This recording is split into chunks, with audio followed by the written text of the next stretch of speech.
Hey, what's up everyone? So today I'm going to break down exclusive listings off MLS and off Zillow. You are 100% not seeing all the homes that are available for sale if you're looking on Zillow or you're looking on MLS. There is more off market inventory today than there has ever been.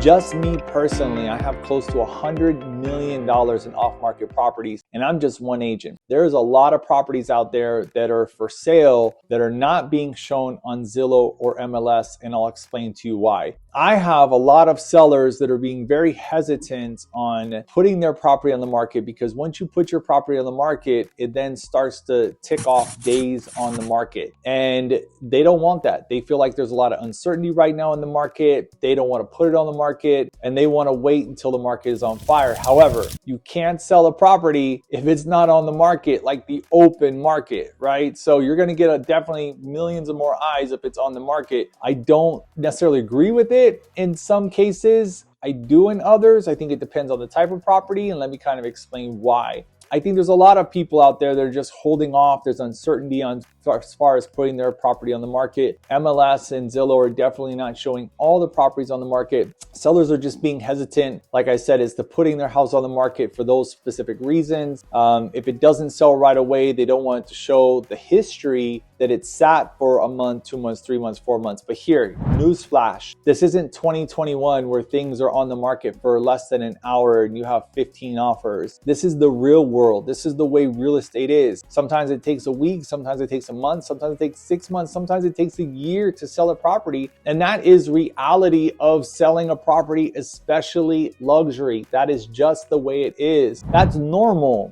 That is normal. We've been so spoiled over 2021, 2022 stats where anybody can just throw a property up with no pictures and it'll sell cash over value. It's not the way it is anymore. It's just not. So a lot of my clients that are luxury clients, it's important to have those relationships with other luxury agents. It's important to have those relationships with luxury loan officers. It's important to have those relationships with concierge and people like that have clientele that's looking for your type of property that they're not going to see on MLS or Zillow. So think about these things. It's important who you use, who you know. It's important your sphere of influence and who you're selling to. And that is really going to help you in getting to these off-market properties. Whether it's a beachfront condo or a house in Mission Beach, or it's the Waldorf Astoria here in Vegas.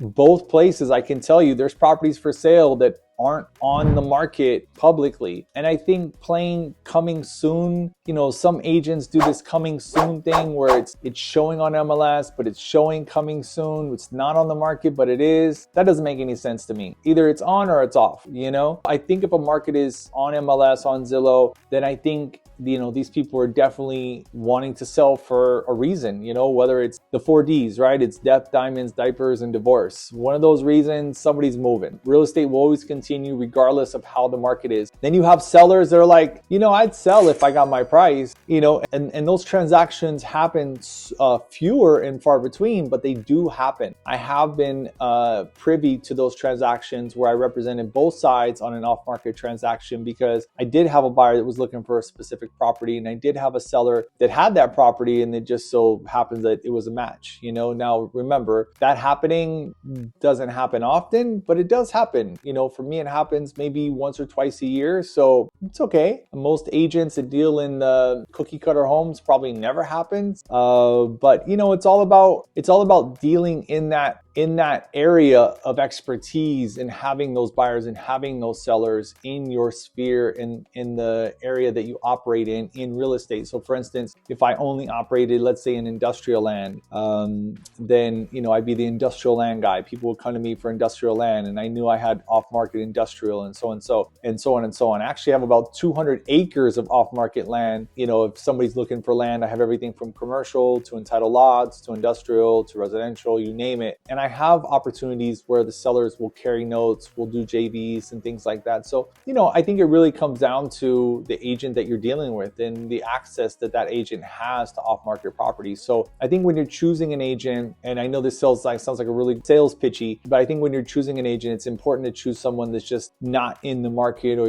your brother's cousin, your cousin's friend who works at McDonald's who just got his license. He's not going to know anything, right? So he's not going to know what's off market and what isn't. So anyways, just make sure whoever you deal with has knowledge, has access to those type of properties, or if they don't have the type of property that your buyer's looking for, maybe he has the sphere of influence with other luxury agents or other agents in that expertise, whether it be commercial, industrial, luxury, whatever it is, that can get access to other properties that maybe your agent can't get to. So I hope all this makes sense. I know it's a very, very short video, but it's pretty cut and dry. There's a lot of off-market properties out there, and that's the reason why sellers just don't want them to show sitting, and then when you see the history that it was listed 1, 2, 3, or even 4 times, people start to smell blood in the water, you know? So it's the hesitancy. So there's pluses and minuses on both sides. So I hope this video helps you guys, and I hope this helps you in navigating your real estate journey. Hit the subscribe and hit the notification bell, and we'll see you on the next one.